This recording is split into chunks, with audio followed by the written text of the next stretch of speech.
সাধুগুরু বৈষ্ণব যদি কোনো বস্ত্র আপনাকে দেয় না, খুব ভক্তি ভরে নেবেন। ওনাদের বস্ত্র স্পর্শ করলে ভক্তি জন্মায়। চোরের কাছ থেকে একটা কাপড় নেবেন, চুরি চুরি মনোভাব হবে আপনার, কিন্তু সাধুগুরু বৈষ্ণবের স্পর্শ করা জিনিস নিলে আপনার কৃপা হয়ে যায়। এই যে হরিনাম করছেন না, যারা বসে বসে শুনছে, সাধুগুরু বৈষ্ণবের কৃপা পেয়েছে। অনেকের মনে হয় বাড়ি যায়, রাত্রি 11টা বাজতে চললো, বাড়িতে অনেক সকালে কাজ আছে। সকালটা তোমার হবে কোনো গ্যারেন্টি আছে? তুমি যে ঘর ঘর ঘর ঘর করছো, মৃত্যুর সময় তো গলাটা তোমার ঘর ঘর ঘর ঘর ঘর ঘর ঘর করবে না, কি বলছেন? আপনার শুনলে চমকে যাবেন, যে যেখানে বসে আছেন মন দিয়ে শুনে নিন মায়েরা। আজ এক ব্যক্তিকে আজ আমি গাড়িতে করে আসছিলাম, এরা সব টিফিন করতে গেছে, আমি গাড়িতে টিফিন করছি। আমার সামনেই একজন ব্যক্তিকে একবারে মাচাই করে নিয়ে আসা হলো। খুব একটা বেশি বয়স নয়, গত পরশু তারিখে সে বলেছে মেয়ের বাড়ি যাব, মেয়ের বাড়ি গিয়ে 4 দিন থাকবো, অনেকদিন থাকতে পাই নাই। পরশু তারিখে বলেছে, আর কালকে রাতেই তার আর মেয়ের বাড়ি যাওয়া হলো না, মেয়েই তার বাড়িতে এলো। কীর্তন শুনতে এসছেন, গ্যারান্টি নেই আপনি বাড়ি ফিরে যাবেন। রাত্রিবেলায় শোবেন, যদি চোখ খুললেন তবে সকাল হবে, চোখ না খুললে আপনার জীবনে পরকাল হবে। আস্তে আস্তে এর ফাঁকে একটা কথা বলে যাই, আপনার সংসারে আছেন যারা জল খাবেন, কিছু মনে করবেন না। বাগভট্ট ঋষি অষ্টাঙ্গিক হৃদয়ম বলে একটা বই আছে, তাতে বলেছে জল খেতে গেলে দাঁড়িয়ে জল কোনোদিন খাবেন না। দাদা ভাইরা যারা কীর্তন শুনছেন, যারা বসে আছেন, তারা মন দিয়ে শুনবেন, বাড়িতে শিক্ষাটা দেবেন। কি? দাঁড়িয়ে জল খেলে গোটা শরীরের ব্যথাটা 50 ভাগ বাড়ে। আপনার শরীরে যে ব্যথা না, অনেকে দেখবেন কোমরে ব্যথা, বসতে পারে না, বলে কীর্তন শুনতে যাবো বাবা, বেশিক্ষণ বসতে পারি না গো, কোমরে খুব ব্যথা করে, উঁচুতে বসতে হয়, অনেকের হয় না। এদেরকে লক্ষ্য করবেন, এরা বেশিরভাগ ক্ষেত্রে দাঁড়িয়ে ঢকঢক করে জল খেয়েছে। শুধু দাঁড়িয়ে নয়, বিষ্ণু পুরাণ বলছে যদি বাঁ হাতে কেউ জল খায় তবে সে বৃষ্ঠার সমান হয়। তাই জল যখন খাবেন বাঁ হাতে। এখন তো আমরা সব বোতলের জল, ভোজবাড়িতে ভোজ খেতে যাচ্ছি, আর বোতলের জলটা বাঁ হাতে করে নিচ্ছি, আর ডান হাতে করে খাবার খাচ্ছি। সবাই লক্ষ্য করুন, এখন খাবার খাই আমরা চটি পরি, চটি জুতো খুলে নয়, কিন্তু খুব লক্ষ্য করবেন কথাগুলো। এখন যত দিন যাচ্ছে তত আমাদের অধঃপতন আসছে। কি অধঃপতন? এখন দেখবেন মাংসের দোকান খুলেছে, তো আবার দরজার উপরে লিখেছে শ্রীকৃষ্ণ চিকেন সেন্টার। মানে কত অধঃপতন না হলে আমাদের এটা নয়। শ্রীকৃষ্ণ চিকেন সেন্টার, কৃষ্ণের নামে মাংসের দোকান। আবার জুতো কিনতে গেলাম, দোকান থেকে ফিরে এলাম, কেন? Kalimata shoe house. জুতোর প্যাকেটটার উপরে কালীমাতার ছবি আর ভেতরে জুতো ভরা আছে। এর চাইতে লজ্জার কি আছে? হাসি নয়, এগুলো আমাদের লজ্জা হওয়া দরকার। আমরা ধর্মটাকে নিয়ে ছিনিমিনি খেলছি। ভোজবাড়িতে ভোজ খেতে যান, মেনু কার্ডটা দেখুন, রাধা বল্লভী। আপনাদের হয় কিনা জানি না, হয় এদিকে রাধা বল্লভী, কি সুন্দর শুনতে নাম, রাধা বল্লভী। তার নিচে রাধাকে কি সুন্দর মান সম্মান দেয় বলুন তো। চিকেন কাটলেট, মটন কাটলেট, রাধার নিচেই। একটু বিচার করে দেখবেন। আপনি বস্তাতে করে চাল কেনেন, জোরে বলুন হ্যাঁ না? চাল কেনেন না? আমরাও চাল কিনি। শ্রীকৃষ্ণ রাইস মিল, কৃষ্ণের ছবি, খুব ভালো কথা যিনি করেছেন, শ্রীকৃষ্ণের ছবি। বস্তাতে চাল শেষ হয়ে গেল, ফাঁকা বস্তাটা বাথরুমের দরজায় আছে, পায়খানা ঘর থেকে বেরিয়ে লোকটি পা দিয়ে শ্রীকৃষ্ণ রাইস মিল। অধঃপতনটার কোন দিকে যাবে আমাদের? এই দিকে তাকাবেন। ধূপকাঠির প্যাকেট কিনেছেন, রাধাকৃষ্ণের ছবি আছে, ঠাকুরের ছবি আছে, প্যাকেট শেষ হলো, প্যাকেটটা কোথায় ফেলালেন? জোরে বলুন, কোথায় ফেলালেন? রাস্তায় ফেলালেন, নর্দমাতে ভাসতে লাগলো ওই প্যাকেটটা। একদিকে রাধা গোবিন্দকে সেবা, একদিকে রাধা গোবিন্দকে অপমান করছে। আমি একটা বাড়িতে কীর্তন করতে গেলাম, কিছু মনে করবেন না, মানে বাড়িতে বাসা। ভদ্রলোক বললেন গ্রামের কীর্তন, আমার বাড়িতে বাসা। প্রদীপবাবু দেখুন আমার বাড়িটার দিকে তাকান। বলে কি না, বাড়ির দরজাতে রাধাকৃষ্ণের মূর্তি এঁকে দিয়েছে, একবার পাথরের মূর্তি সুন্দর করে। তো বলছি দেখছেন তো, বাড়ি ঢুকবার আগেই রাধাকৃষ্ণের মূর্তি এঁকে দিলাম। আমি ভেতরে থাকি, কৃষ্ণ বাইরে থাকে, কৃষ্ণকে রেখেছি দরজার সামনে। আমি জিজ্ঞেস করলাম, আচ্ছা ধরুন প্রচণ্ড বৃষ্টি এলো, পাথর হলো, হ্যাঁ ধুলো হলো, ঝড় হলো, আপনি কোথায় থাকেন? বলে কেন আমি বাড়ির ভেতরে থাকি। কৃষ্ণ কোথায় থাকে? বলে বাড়ির বাইরে, যত ধুলো যত পাথর সব কৃষ্ণ খাক। আমরা আর কত নিচে নামবো একটু বিচার করবেন কথাগুলো। আমরা কত নিচে নামতে পারি, আমরা কত নিচের দিকে নামতে পারি। সাধুগুরু বৈষ্ণব দেখলে প্রণাম করি না, ঠাট্টা করে দিই আমরা। এর চাইতে লজ্জার কি হতে পারে? এই জন্য বারবার আপনাদের বলবো যে যেখানে বসে আছেন মায়েরা সবাই মন দিয়ে শুনবেন, এই কাজগুলো আপনারা করবেন না। দাঁড়িয়ে জল খাবেন না, বাঁ হাতে জল খাবেন না। সন্ধ্যাবেলায় 3টে কাজ আপনারা করবেন না। যম সংহিতা পড়বেন, পরিষ্কার করে বলছে সন্ধ্যাবেলায় 3টে কাজ করতে নেই। কি কি? শুয়ে থাকতে নেই, সন্ধ্যাবেলায় শুতে নেই, সন্ধ্যাবেলায় খেতে নেই, আর সন্ধ্যাবেলায় স্বামী স্ত্রীর সঙ্গ করতে নেই। যম সংহিতা পড়বেন, দেখবেন পরিষ্কার পেয়ে যাবেন। শুতে নেই কেন? যে সন্ধ্যাবেলায় শুই, যদি শরীর অসুস্থ থাকে তবে শোবেন। সুস্থ মানুষ সন্ধ্যাবেলায় শুতে পারবে না। কেন? সুস্থ মানুষ সন্ধ্যাবেলায় শুলে যম সংহিতা বলছে দারিদ্রতা দিনের পর দিন বেড়ে যায়। আর যদি কেউ সন্ধ্যাবেলায় খায়, সন্ধ্যা পেরিয়ে বাচ্চাকে খাবার দেবেন, স্বামীকে দেবেন, বাড়ি কাউকে দেবেন, সন্ধ্যাতে দেবেন না। কেন? সন্ধ্যার সময় খেলে কি হয়? ব্যাধি হয় রোগের মধ্যে, দেহের মধ্যে। আর কি হয় মায়েরা? স্বামী স্ত্রীর সঙ্গ করলে অসুর সন্তানের জন্ম হয়, দেবতা সন্তানের জন্ম হয় না। কশ্যপ মুনি তার 2টো স্ত্রী ছিল, দিতি এবং অদিতি। একজন অসুর সন্তান দিল, একজন দেবতা সন্তান দিল। একজন সন্ধ্যাটাকে মানে নাই, তাই অসুর সন্তানের জন্ম দিয়ে বসে আছে। তাই আপনাদের কাছে নিবেদন রইল, অনেক কিছু কথা আছে, অনেক ব্যাপার আছে, অনেক জানবার জিনিস আছে, কিন্তু কি করবেন? অত জানাতে গেলে তো রাত্রি পেরিয়ে যাবে। তাই আপনারা সবাই একটু মাথায় কাপড়টা নিন। ছোট্ট ছেলে দুঃখী যাচ্ছে, একবারে সবাই মিলে ভক্তি করে বসবেন, সবাই বাবু হয়ে। মায়েরা ছোট্ট দুঃখী ঝাঁট দিচ্ছে, আর সোনার ঝাঁটাকে বলছে সোনার ঝাঁটা তুই আমায় কৃপা কর, জয় রাধা শ্যামে জয়। সবাই উলুধ হয়ে দেবেন। রাধা গোবিন্দ যেখানে নৃত্য করে, জয় রাধা শ্যামে জয়, জয় গিরিধার।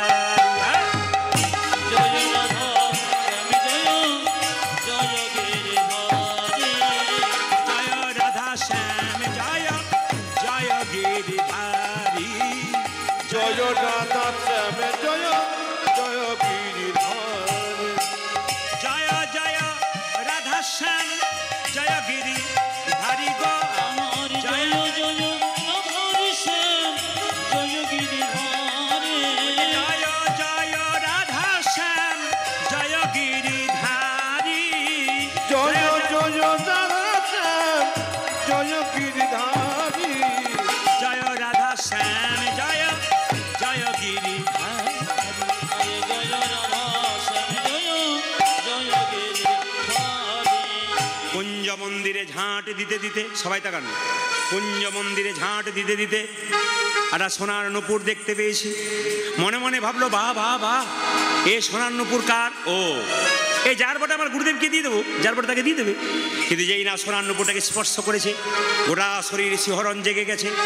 মনে মনে ভাবছে বুঝেছি বুঝেছি, কোনো ভক্তের ব্যবহৃত দ্রব্য ব্যবহার করলে এইরকমই হয়। কৃষ্ণদাস যেই না নূপুরটাকে বুকে নিয়ে কাঁদছে, রাধারানী বাড়িতে গিয়ে ললিতাকে বলছে ললিতা সর্বনাশ হয়ে গেছে, ললিতা সর্বনাশ হয়ে গেছে। বলে কেন? প্রতিদিন কুঞ্জ মন্দিরে আমি যাই, কোনোদিন আমার নূপুর হারাই না, আজকে নূপুর খুলে গেছে। ললিতা তুই নূপুরটা নিয়ে আই। ললিতা বলছে আমি যাবো কি করে, আমায় সবাই চিনে ফেলবে। মায়েরা যদি কোনোদিন বৃন্দাবনে যান, তাই দেখবেন বৃন্দাবনের মেয়েরা কিন্তু এখন করে কিনা জানি না, আগে কিন্তু বৃন্দাবনের মায়েদের মাথার কাপড় ছিল এরকম। একবার ব্রজবাসিনীদের মাথার কাপড় কেমন, হ্যাঁ এরকম করে শুধু সামনেটা দেখতে পেতো, পাশে কাউকে দেখতে পেতো না। এখন আর তা নাই। আমার মায়ের মা বেঁচে ছিল 95, মাথার কাপড় এখানে এইখানে। আমার মা বেঁচে ছিল 80, মাথার কাপড় এখানে। আমার কাকিমা আছে 65, খোঁপা মানে বাম্পার পর্যন্ত এলো। এখন যারা বাড়িতে আছে আর বাম্পার টাম্পার না, হাইওয়ে রোড হয়ে গেছে। এখন দেখবেন মায়েরা ভাসুর দেখলে মেয়েরা পর্দা নিত না, জোরে বলুন। ভাসুর দেখলে পর্দা নিত না আগে? আগে ভাসুর দেখলে পর্দা নিত, এখন আর নাই না। কেন? যেদিন থেকে ভাসুর হলো পর্দা, সেদিন থেকে সরে গেল পর্দা। পর্দা হলো আর পর্দা সরে গেল। না না, আমি আপনাদের তবে একটা কথা বলে রাখি, আপনাদের এখানে আসতে আপনাদের এই যে কাকা এইদিকে, হ্যাঁ কথা কম বলো, এই দেখান সবাই লক্ষ্য করুন। আপনাদের এখানে শ্রোতা দেখলাম 10-12 হাজার শ্রোতা দেখেন, আর এই কয়েকটা শ্রোতাদের শ্রোতা বলে হ্যাঁ শ্রোতা দেখলাম। শ্রোতা ক প্রকার? শ্রোতা হচ্ছে 3 প্রকার। একটি শ্রোতা আমি তো দেখতে পাচ্ছি, আমি সবার দিকে একবার করে তাকাচ্ছি, কোনগুলো পাকা কোনগুলো কাঁচা বুঝতে পারছি। মালদা জেলায় যাবেন, দেখবেন আম কিনতে যাবেন, পেটিতে আম ভরে, 60টা পাকা আম 40টা কাঁচা। জানে পাকা 60টার সঙ্গে 40টা ভরে দিলে ওগুলো পেকে যাবে। এক বস্তা আলু কিনুন, 3টে পচা আলু ভরে দিন, দেখুন বস্তাটা কি অবস্থা হয়। যেগুলো পচা ভরা থাকবে আপনার সামনে সেগুলো আপনাকে নিতাই হরিবোল করে নিয়ে যাবে। আর 60টা আমের পাশে 40টা কাঁচা আম বসলে, সাধুগুরু বৈষ্ণবের পাশে বসলে আপনি পেকে যাবেন, গোবিন্দ সেবাই লাগবে। সবাই তাকান। এখন শ্রোতা 3 প্রকার, যারা মন দিয়ে কীর্তন শুনছে, আমি মুখের দিকে তাকাচ্ছি সবাইকে একবার করে, যারা দাঁড়িয়ে আছে ওখানে একজন বাবা বয়স্ক, অনেক কম বয়সে দাদারা দাঁড়িয়ে আছেন পাঁচির ওপাশে, আমি দেখতে পাচ্ছি আপনারা যেমন শুরু থেকে বসে আছেন, ওনারা কিন্তু শুরু থেকে দাঁড়িয়ে আছেন। তার মানে কি, উনি দাঁড়িয়ে থাকতে পারেন কিন্তু কীর্তন হৃদয়ঙ্গম করছেন। আবার বাড়িতে কেউ শুয়ে আছে, উনি দেখবেন চুপচাপ মন দিয়ে কীর্তন শুনছেন। এখানে দেহ কারো বাড়িতে মন, কিন্তু কারো বাড়িতে দেহ কিন্তু মনটা আবার এখানে আছে, সে কৃপা আগে পেয়ে যাবে। সবাই লক্ষ্য করুন, শ্রোতা কারা মন দিয়ে কীর্তন শোনে, আর সরতা কারা, ও তো গেল 3 জনকে নিয়ে গেল, হলো সরতা। আর সৌতা কারা, তিনি সৌতা কৃষ্ণ কেশব। এখানে আপনাদের 2-1টা আছে, না থাকা নয়, আমার চোখে ধরা পড়ে গেছে। আর যে ঘুমাচ্ছে সে ভাবছে বেটা খালি আমার দিকেই তাকাচ্ছে। না না, ফাঁকিবাজ ছেলে। আচ্ছা মায়েরা কিছু মনে করবেন না, এবার রাখি নাকি? এবার রাখি, 11টা বাইতে চলো। আবার কি, আমি তো বিশ্বজিৎ বাবুকে বলে দিয়েছি যে আমার তো রিল 2.5 ঘন্টা থেকে 3 ঘন্টা। আবার তা আপনারা উঠছেন না, উঠলে তাও পারা যায়, আরও হোক। তাহলে এক কাজ করুন, যে যতটুকু হয়েছে বিশ্বজিৎ বাবু দিয়েছে, এরপরে যতটুকু হবে আপনারা দেবেন। না না, যেরকম রাধা রানী কি, শ্যামসুন্দর কি, একটু বলে নি। আমি আসতে ঝাড়খণ্ড জায়গার নাম শুনেছেন তো? আগে যে ইউটিউবে আমাকে এখন দেখতে পাচ্ছেন, আমি আগে ইউটিউবে ছিলাম না, আমি ঝাড়খণ্ডে থাকতাম, প্রচুর গান করতাম ঝাড়খণ্ডে। আমি মুর্শিদাবাদ নদিয়াতে প্রচুর গান করেছি। কিন্তু ঝাড়খণ্ডে একটা জায়গাতে আমি রামনবমীর সময় যেতাম, ওখানকার মেয়েরা মানে রামনবমীর দিনে লাল পেরে সাদা শাড়ি পরে নদী থেকে জল এনে সিঁদুরের কৌটো নিয়ে একটা পতাকা নিয়ে হনুমানজির চরণে দিতেন, আর খুব আনন্দ করতেন। ওখানে পরপর 7 বছর আমি গিয়েছিলাম। এখন ইউটিউবে এই বেরোনোর পর থেকে এখন প্রতিটি জেলায় জেলায় রাজ্যে রাজ্যে যাওয়ার পরে ওদের ওদিকে যাওয়া হয় না। তো শেষ বছর যে বছর গেলাম, কমিটি বলছে দাদা দাদা মাথা চুলকিও না, শোনো ভালো করে। বলে দাদা কি? না দাদা বলছিলাম কি, এবছর কিন্তু একজন রামায়ণ পাঠক এনেছি, 80 বছর বয়স। আচ্ছা, আমি বললাম দেখানে দেখিবে ছাই, উড়াইয়া দেখো তাই, পাইলেও পাইতে পারো অমূল্য রতন। আমার তখন কম বয়স, মনে মনে ভাবলাম বৃদ্ধ ব্যক্তি 80 বছর বয়স পাঠ করবে মানে কিছু মালপত্র ভালো আছে, এর কাছ থেকে নিতে হবে। আমি চুপচাপ শুনছি, আমাকে একটা চেয়ার দিয়েছে শুনতে। লক্ষ্য করুন মায়েরা, বিকেল 4টা থেকে 7টা রামায়ণ, 7টার পরে আমার কীর্তন। এখন বলুন তো, এখানে যদি 4টা থেকে 7টা রামায়ণ হতো, 7টা থেকে 10টা কীর্তন হতো, তাহলে বিকালবেলায় শাশুড়িরা আসতো না বউরা আসতো? কারা আসতো? শাশুড়িরা। বউগুলো কি বলে, ঘরে বসে বসে কী করছেন, খালি খালি ঘরে ঘুর ঘুর ঘুর ঘুরছে, মানে বাইরে বার করতে পারলেই শান্তি আর কি। এখন লক্ষ্য করুন, কীর্তন আরম্ভ, রামায়ণ আরম্ভ হয়েছে। একজন বুড়িমা তার নাতনিকে আঙুলে ধরে এসেছে, বস্তা পেতেছে। রামায়ণ যখন শেষ হলো, বুড়িমা পা লম্বা করলো। আমার যখন কীর্তন আরম্ভ হলো, বুড়িমা গা লম্বা করলো। আমার যখন কীর্তন শেষ হলো, বুড়িমা নাক ডাকতে শুরু করলো। পার্টি আছে আমার দলে, পার্টি আছে। নাক ডাকতে শুরু করলো। কীর্তন 3 দিন হয়ে গেছে। কুঞ্জ বর্ণনে পরে এসে বলছে, বাবা প্রদীপ তোর কীর্তনে যে কি মজা, আমি ছাড়া কে বুঝবে? আমরা মাসি তুমি তো ঘুমোচ্ছিলে, তুমি কি বুঝলে? বলছে আমি যা বুঝেছি কেউ বুঝে নাই। বলে কীরকম? বলছে আমার ছেলেরা আমাকে এত ভালোবাসে, রাত্রিবেলায় শোবার সময় 3টে ফ্যান দেয়, 2টে ঘুমের ট্যাবলেট দেয়, তবু ঘুম আসে না। আর তোর কীর্তনে কি ঘুম, আমার ঘুমই ছাড়ে না। যা কাজ তো হয়েছে না, কি হয়েছে তোর কীর্তনে কি ঘুম, ঘুম ছাড়ে না। এখন লক্ষ্য করুন, যে রামায়ণ পাঠ করছে তাকে গিয়ে বলছে, বাবা তোর রামায়ণ পাঠ খুব ভালো। এখন যাকে ভালো বলা হবে তার তো খুব আনন্দ। রামায়ণ পাঠক বলছে, বুড়িমা বুঝতে পেরেছো? বলছে, বাবা রে 3 দিন ধরে রামায়ণ পাঠ শুনলাম, সবই বুঝেছি, একটা জিনিস মাথায় ঢোকে নাই। বলে কি? রাম রাক্ষস না রাবণ রাক্ষস? রামায়ণ পাঠক বলছে, রাম ও রাক্ষস নয়, রাবণ ও রাক্ষস নয়, রাক্ষস আমি যে তোমাকে বোঝাতেই পারলাম না। দেখবেন আবার মন দিয়ে না শুনলে বলবে প্রদীপ পাল রাক্ষস ছিল, ওটা বোঝাতেই পারলো না। সবাই মিলে মায়েরা কোন জায়গায় ছিলাম? কোন জায়গায় ছিলাম? যেরকম রাধা রানী কি, শ্যাম সুন্দর কি, মদন মোহন কি, ললিতা তুই যা নুপুরটা নিয়ে আই। ললিতা যাচ্ছে, মায়েরা মায়েরা মাথায় কাপড় নিয়ে ললিতা যাচ্ছে। রাধা কৃষ্ণ নামে লইয়া ললিতা চলে, রাধা কৃষ্ণ রাধা কৃষ্ণ নামে লইয়া ললিতা চলে, আজি রাধা কৃষ্ণ নামে লইয়া ললিতা চলে। কুঞ্জ মাঝে কৃষ্ণ দাস ভাসে নয়ন জলে, কুঞ্জ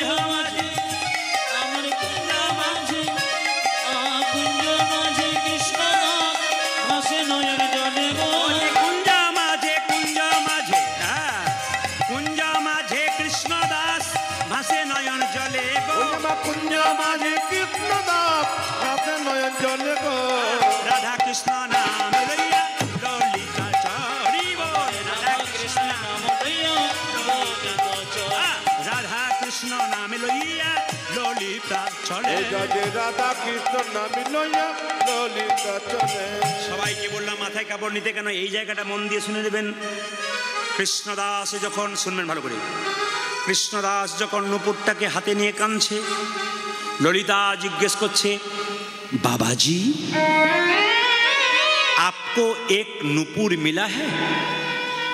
সবাই শুনবেন বৃন্দাবনের ভাষা, আপকো এক নুপুর মিলা হ্যায়? বাবাজি বলছে নুপুর তো মিলা হ্যায়। ললিতা বলছে ও নুপুর মেরা হ্যায়, মুঝে দে দিজিয়ে, ওই নুপুর আমার, তুমি আমাকে দিয়ে দাও। যেই না বলেছে নুপুর আমার, আমাকে দিয়ে দাও, কৃষ্ণদাস বড় চালাক, ললিতার দুটো পায়ের দিকে তাকিয়েছে, দেখছে দুটো পায়ে নুপুর রয়েছে।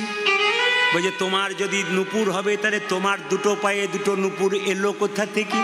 ললিতা ঘাগড়া দিয়ে তাড়াতাড়ি ছাকা দিচ্ছে নুপুরগুলোকে। কৃষ্ণদাস বলছে ছুপালো ছুপালো, যেতনা ভি ছুপালো পাকার গাই হে তুম, যতই তুমি লোকাবার চেষ্টা করো ধরা পড়ে গেছো। ললিতা তখন চালাকি করে বলছে বাবাজি ও নুপুর মেরে নাহি হ্যাঁ, ও নুপুর মেরে সেহেলি কে লিয়ে হ্যাঁ, আমার বান্ধবীর বটে। বলুন তো মায়েরা নুপুরটা কার হতে পারে? বাহ বাহ, ভেরি গুড। দীক্ষা তোকে দেব কি রে? দীক্ষা তো তুই সঙ্গে করেই নিয়ে এসেছিস। আয় তোর কানে দীক্ষা দি, আজ থেকে তোর নাম দুঃখী নয়, তোর বাবা মা তোকে দুঃখী দিয়েছে, আমি তোর একটা নাম দিলাম কৃষ্ণদাস।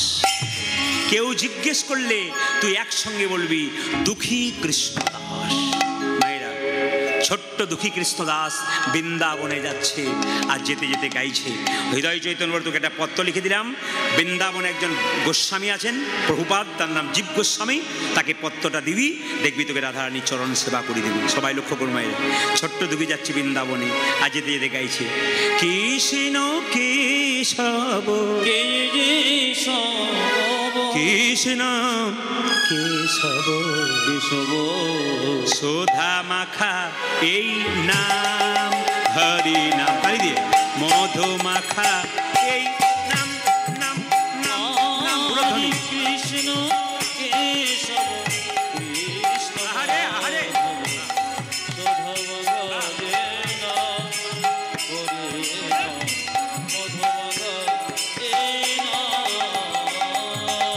কৃষ্ণ কেশব কৃষ্ণ মাধব সুধা মাখা এই নাম, হরি নাম মধু মাখা এই নাম, নাম নাম নাম নিশ্চিত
জপরে জপরে জপরে রসনা জপরে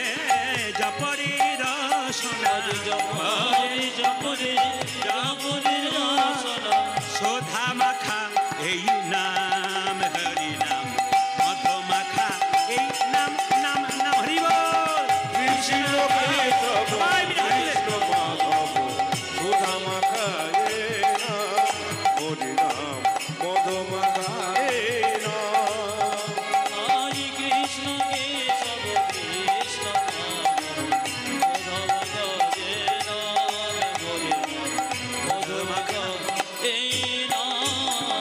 জেনে বলুন রাধা রানী কি জয় বলছেন না ভয় বলছেন বুঝতে পারছি না। শ্যাম সুন্দর কি, মদন মোহন কি, হরিবাসর কি, সাধগুরু বৈষ্ণব কি, যাদের ঘুম আসছে তাদের কি, সবার। এবার জোরে বলুন রাধা রানী কি, শ্যাম সুন্দর কি, মদন মোহন কি, হরিবাসর কি। আচ্ছা বেশ, তাহলে এবার বলে রাখি এখন বৃন্দাবনে যাচ্ছে। বৃন্দাবনে যেন প্রবেশ করলো জীব গোস্বামী পাদ কি, জয় জীব গোস্বামী পাদ কি, জয় জীব গোস্বামী পাদ কি। জীব গোস্বামী জিজ্ঞেস করলো কি নাম তো, এই তোর কি নাম? আমার নাম দুঃখী কৃষ্ণ দাস। দাঁড়া, কি বললি? দুঃখী কৃষ্ণ দাস? যে কৃষ্ণের দাস হয় সে দুঃখী হয়? যে মায়ার দাস হয় সে দুঃখী হয়? তুই দুঃখী কিসের? না না গুরুদেব, আসলে আমার গুরুদেব দিয়েছে কৃষ্ণদাস আর আমার বাবা দিয়েছে দুঃখী। তোর গুরুদেবের নাম কি? হৃদয় চৈতন্য ঠাকুর। এ কি আছিস? জল দে, আসন দে। বলে কেন? তুই তো যেমন তেমন শিষ্য নয় রে। তোর গুরুদেব হৃদয় চৈতন্য, হৃদয় মাঝে নিতাই গৌরকে নাচিয়েছিল, তাই নাম হয়েছিল হৃদয় চৈতন্য। তাই নাকি? বলে হ্যাঁ। আয় তোকে, তুই তো কৃষ্ণ ভজন শিখবি, চল তোকে কৃষ্ণ ভজন শিখিয়ে দিই। এই দেখ তোকে একটা সোনার ঝাঁটা দিলাম, এই সোনার ঝাঁটাটা নিয়ে প্রত্যেক দিন কুঞ্জ মন্দিরে ঝাঁট দিবি। সবাই তাকাবেন, যে যেখানে বসেছেন সবাই একটু মাথায় কাপড়টা নিন। এবার রাধারানী কৃপা পাবেন। তুই কুঞ্জ মন্দিরে ঝাঁট দিবি। কৃষ্ণদাসকে বলছে জীব গোস্বামী, এই দেখ তোকে একটা সোনার ঝাঁটা দিলাম, কুঞ্জ মন্দিরে প্রতিদিন রাধা গোবিন্দ রাসলীলা করে, ওখানে তুই রাধা গোবিন্দের চরণ ধুলো বারবার ঝাঁট দিবি। দেখবি একদিন রাধা গোবিন্দের কৃপা পেয়ে যাবি।